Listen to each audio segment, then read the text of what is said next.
Hello everyone, welcome back to YouTube channel health junction Bihar. हाजिर हूँ अभ्यर्थियों, सभी साथियों, आप सभी के बीच में एक नए वीडियो के साथ। और इस वीडियो का काफ़ी ही डिमांड आ रहा था, काफ़ी ही कमेंट्स आ रहे थे इस वीडियो के।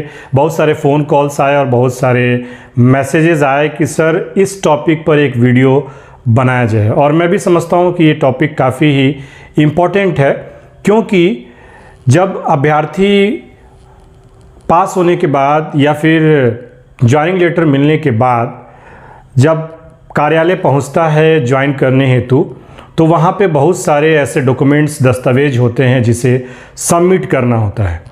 और उसमें कहीं ना कहीं कुछ समस्याएं आ जाती है, समझ में नहीं आता है कि वहाँ क्या हमें डॉक्यूमेंट जमा करना है और क्या नहीं करना है, कहाँ जा कर के देना है। ये सारी चीज़ें कहीं ना कहीं कन्फ्यूज़न रहती है।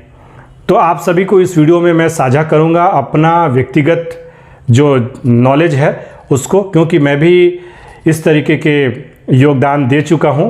और सरकारी कार्यालय में किस तरीके से योगदान देते हैं, क्या क्या डॉक्यूमेंट्स की नीड होती है आपको जब आप ज्वाइनिंग करने जाते हैं। तो ठीक है, तो आप सभी इस वीडियो को पूरा ज़रूर देखें, तभी आपको पूरी जानकारी समझ में आएगी। और जो लोग नए जुड़े हैं उनसे आग्रह है कि नीचे लाल कलर के बटन को दबा के चैनल को सब्सक्राइब कर लीजिए और बगल में लगा घंटी वाला बटन भी प्रेस कर दीजिए कि कोई भी वीडियो अपडेट करो तो उसका नोटिफिकेशन आप तक सबसे पहले पहुंच सके और आप सबसे पहले उसको देख पाएँ। और इस वीडियो को भी ज़्यादा से ज़्यादा शेयर कीजिए कि अन्य साथियों तक आपके पहुँच पाए और कोई भी ऐसा वंचित न रह पाए ज्वाइनिंग करने के पहले कि उन्हें किसी तरह की कोई डॉक्यूमेंट्री कमी की वजह से फिर से दिक्कत का सामना करना पड़े। तो अगले क्लिप में आप पूरा डिटेल्स देखिए, कौन कौन से डॉक्यूमेंट्स आपको ले जाने हैं, कहाँ ले जाने हैं, कहाँ से बनवाने हैं, ये सारी चीज़ें आप अगले क्लिप में देखिए। तो जैसा कि आप देख पा रहे हैं स्क्रीन पे, मैंने इसको अपने ओन राइटिंग में आपको लिख करके बताने की कोशिश की है कि ज्वाइनिंग के समय देने वाले क्या क्या दस्तावेज हैं। ठीक है, सबसे पहले तो आपको आश्वस्त कर दूं कि बहुत सारे लोग कमेंट्स कर रहे हैं कि सर ज्वाइनिंग लेटर कैसे मिलेगा। ठीक है, तो जैसे कि आपको पूर्व में पता है कि बीटीएससी आयोग के द्वारा चयन कर लिया गया है। ठीक है, अभ्यर्थियों का चयन करके डिपार्टमेंट ऑफ हेल्थ बिहार को वो लिस्ट दे दी जाती है और फिर डिपार्टमेंट ऑफ हेल्थ जो होता है बिहार, वो आपको एक दस्तावेज तैयार करता है, एक लिस्टिंग तैयार करता है, जिसे अभ्यर्थियों को किस अभ्यर्थी को किस ज़िले में आवंटित करना है वो एक लिस्ट तैयार होती है, जो कि प्रक्रिया जो है कि की जा रही है। ठीक है, तो वो चीज़ विभाग अपने तौर से कर रहा है। तो आपको एक लिस्ट जारी हो जाएगा, जैसे बीटीएससी आयोग ने आपका सिलेक्शन लिस्ट जारी किया, उसी प्रकार से आपका एक लिस्ट जारी हो जाएगा जिसमें आपको ज़िला आवंटित कर दिया जाएगा कि आपकी ज्वाइनिंग किस डिस्ट्रिक्ट में की जाती है। ठीक है, तो वो आजकल सोशल मीडिया का समय है, आपको मेरे चैनल के माध्यम से भी प्राप्त हो जाएगा जानकारी, और बहुत सारे ऐसे प्लेटफॉर्म्स हैं जिससे आपको जानकारी प्राप्त हो जाएगी। आप लगातार चैनल को वॉच करते रहें। ठीक है, तो ये सवाल का आंसर आपको मिल गया कि किस प्रकार से आपको मिलेगा। बहुत सारे लोग कमेंट्स कर रहे हैं सर मेल आएगा, मैसेज आएगा, तो ये सब चीज़ अगर हो सकता है तो विभाग आपको करे, लेकिन इतना कर पाना मुश्किल है। इसलिए एक लिस्टिंग जारी हो जाती है, उस लिस्ट में आपके नाम के आगे जो है ज़िला, आपको गृह जिला क्या है आपका और आपकी जो पदस्थापना है वो कहाँ पे की जा रही है, वो एक लिस्ट जारी हो जाएगा। ठीक है, अब ज्वाइनिंग के समय आपको क्या क्या दस्तावेज लेकर के जाना है। तो पहले एक फ़ाइल ले लीजिएगा। ठीक है, जो चारों तरफ से फोल्ड करके बांधने वाला फाइल होता है, वो एक फ़ाइल अच्छे से ले लीजिएगा। और जो भी दस्तावेज़ मैं बता रहा हूँ उसके 2 सेट फ़ोटोकॉपी ले लीजिएगा। ठीक है, 2 सेट ये सारे डॉक्यूमेंट्स के फ़ोटोकॉपी आपके पास होने चाहिए। इतना समझ गए आप।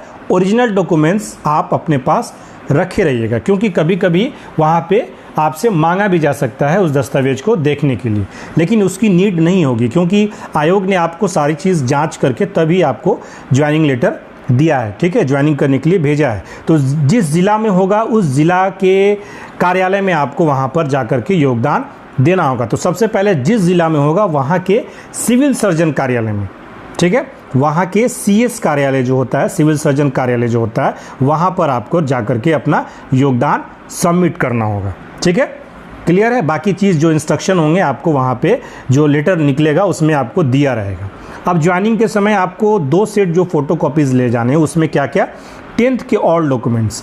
तो 10th के ऑल डॉक्यूमेंट्स में क्या क्या, आपका मैट्रिक का मार्कशीट, ठीक है, आपके मैट्रिक का जो प्रोविजनल सर्टिफिकेट होता है, ठीक है, वो चीज़ आपको लेकर के जाना है। और जो आपकी डिग्री होती है, है ना, मैट्रिक का मार्कशीट और जो डिग्री होता है 2 सर्टिफिकेट वो आपको लेके जाना है। उसी प्रकार 12th का, तो 12th का आपको मार्कशीट ले जाना होगा और 12th का जो आपको प्रोविज़नल माइग्रेशन या फिर जो डिग्री वगैरह मिलती है वो सारी चीज़ आपको इसके साथ लेके जानी होगी। ANM के ऑल डॉक्यूमेंट्स, ANM के ऑल डॉक्यूमेंट्स का मतलब यहाँ पे है कि ANM फर्स्ट ईयर का मार्कशीट, ANM सेकेंड ईयर का मार्कशीट, ANM का रजिस्ट्रेशन सर्टिफिकेट, ANM का डिप्लोमा डिग्री का जो सर्टिफिकेट होता है वो चीज़ आपको लेकर के जाना है। ठीक है, मतलब कहने का अर्थ है कि जो चीज़ आपने डॉक्यूमेंट्स काउंसलिंग में दिखाया था वो सारी चीज़ यहाँ भी लेके जानी होगी, एक तरह से ये समझिए। अगला निवास सर्टिफिकेट, जो आप लोग रेसिडेंशियल सर्टिफिकेट के नाम से भी जानते हैं, जो निवास प्रमाण पत्र होता है। तो निवास प्रमाण पत्र आप कौन सा ले जाएं? तो जो आपने काउंसलिंग के समय जमा किया था वही निवास प्रमाण पत्र आपको ले जाने की आवश्यकता है, नए बनवाने की आवश्यकता नहीं है। अगर नीड होगी तो आप वहाँ पर, अगर ऐसा इंस्ट्रक्शन दिया जाएगा तो आप बाद में भी बनवा के उसको दे सकते हैं, अन्यथा आप जो वहाँ पे डॉक्यूमेंट्री जो सबमिट किए थे वही निवास प्रमाण पत्र आपको देना है। कास्ट सर्टिफिकेट, अगर आप कैटेगरी में आते हैं तो कास्ट सर्टिफिकेट दीजिए। NCL सर्टिफिकेट, ये पहले से ही आप जानते हैं, उस सर्टिफिकेट को आपको लगाना है। अगर EWS कैटेगरी में आप आते हैं तो EWS का सर्टिफिकेट जो है वो होना चाहिए। एंड नेक्स्ट वन आपका इंपॉर्टेंट है selection list and your serial number. ठीक है, जो लिस्ट आपका कल जो जारी किया गया है सिलेक्शन लिस्ट, वो लिस्ट आपको निकाल लेना है और आपका कितना सीरियल नंबर पर है उसको अंडरलाइन कर देना है। ठीक है, उस कॉलम को आप अंडरलाइन कर दीजिएगा हाइलाइटर से और वो कॉपी आपके पास होनी चाहिए। ठीक है, अगला कैरेक्टर सर्टिफिकेट। अब कैरेक्टर सर्टिफिकेट आपका कहाँ से इशू करवाना है? कैरेक्टर सर्टिफिकेट आपके ज़िले से SP कार्यालय से होता है। ठीक है, ये आप पहले से ही बनवा लीजिए तो बेहतर रहेगा, क्योंकि बाद में दिक्कत ना आए। ठीक है, क्योंकि बाद में भी फिर इन्वेस्टिगेशन होगा तो ये चीज़ आपके थाना में जाएगा कि आपके ऊपर किसी तरह का कोई केस वगैरह तो नहीं है, ये सारी चीज़ें इन्वेस्टिगेशन करने के लिए। तो ये कैरेक्टर सर्टिफिकेट बन जाता है तो वो सारी चीज़ें पहले से ही जांच हो जाती है। तो कैरेक्टर सर्टिफिकेट भी जब SP कार्यालय से आपके निर्गत होगा उसके पहले आपके पास इंक्वायरी वगैरह के लिए थाने में रिपोर्टिंग वगैरह जाती है, उसके बाद ही ये कैरेक्टर बनता है। ठीक है, तो ये कैरेक्टर सर्टिफिकेट आप पहले से बनवा के रख लीजिए। अब यहाँ पे कुछ स्टूडेंट्स का कन्फ्यूज़न है कि सर फोटो जो देना है यहाँ पे वो कौन सा, ड्रेस वाला देना है या कोई भी? तो आप कोई भी फ़ोटो दे सकते हैं, उसमें कोई बहुत बड़ा इशू नहीं है। ठीक है, अगला आपका है ज्वाइनिंग लिस्ट या ज्वाइनिंग लेटर। ठीक है, अब ज्वाइनिंग लेटर अगर आपको इंडिविजुअली आपके नाम से मिलेगा कि ठीक है ना, कि ये व्यक्ति जो है इस जगह पे पोस्टेड होता है इस नाम से, तो शायद ही इस तरीके से हो, मुझे आशा कम है। अगर लिस्ट जारी होता है तो वो लिस्ट आपको निकाल लेना है कि ये लिस्ट जारी हुआ है इस डेट में और इसमें सीरियल नंबर में इतना मेरा में नाम है, उसको अंडरलाइन कर देना है और आपकी पदस्थापना उस जगह पे की है वो सारी चीज़ को अंडरलाइन कर देना है। ठीक है, तो ये आपके पास सिलेक्शन लिस्ट और जो ज्वाइनिंग लेटर होगा या लिस्ट निकलेगा वो आपके पास होना ज़रूरी है विथ ऑल डॉक्यूमेंट्स। ठीक है, अगला आपके पास जब आप ज्वाइन करने जाएंगे तो वहाँ पे उसी CS कार्यालय में आपको मेडिकल फिटनेस सर्टिफिकेट जो है वहाँ सबमिट करना होता है। तो वो ज्वाइनिंग जब आप करने जाएंगे उसी दिन आप जो है वहाँ पे बनवा सकते हैं या उस दिन दे देंगे तो फिर कुछ दिनों में आपके जो है बन करके आ जाएगा, तो वो भी आपको इसमें इंक्लूड करना होता है। ठीक है ना, मेडिकल सर्टिफिकेट कि आप सक्षम है कि नहीं मेडिकली मेंटली रूप से, सारी चीज़ हेल्थ इश्यूज़ वगैरह तो नहीं है किसी भी तरीके का, तो वो सर्टिफिकेट आप लोग जानते हैं मेडिकल सर्टिफिकेट बनता है तो वो भी सबमिट करना होता है।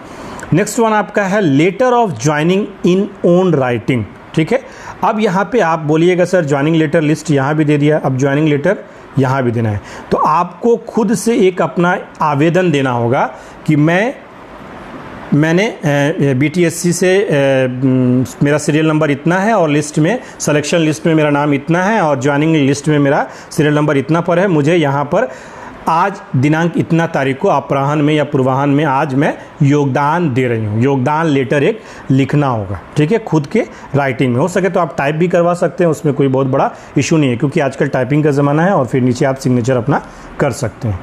ठीक है, और साथ में आपको 2 फोटो और आधार कार्ड, यहाँ पे मैं लिखना भूल गया हूँ, आधार कार्ड का भी कॉपी आपको अटैच करना है। ठीक है, तो ये सारी चीज़ें आप पहले से तैयार रखिए तो आपके लिए बेहतर होगा। और मुझे लगता है कि किसी भी चैनल पे इतने बेहतर तरीके से एक्सप्लेन नहीं किया गया होगा और शायद मैं फर्स्टली हूँ जो इतने बेहतर तरीके से आपको जो है कि डिस्क्राइब करके बता रहा हूँ, और सारे डॉक्यूमेंट्स को जो है सीरियल नंबर से आपको रखने के लिए भी एक तरीका बता दिया हूँ कि ये सारी चीज़ें आप इस तरीके से रख सकते हैं। तो इसी तरीके के बेहतर वीडियोस को देखते रहने के लिए मेरे चैनल को अभी सब्सक्राइब कर लीजिए, लाल कलर के बटन को दबा के चैनल को, और बेल आइकन भी दबा दीजिए, और एक लाइक करके मेरा हिम्मत बढ़ा दीजिए कि इसी तरीके की इन्फॉर्मेटिव वीडियोस आपके लिए लेकर के आता रहूँ। एक क्लिक करके शेयर कर दीजिए, और कोई भी कन्फ्यूज़न हो तो कमेंट्स बॉक्स में आप मेरे से पूछ सकते हैं। तो मिलूंगा नेक्स्ट वीडियो में, तब तक के लिए धन्यवाद।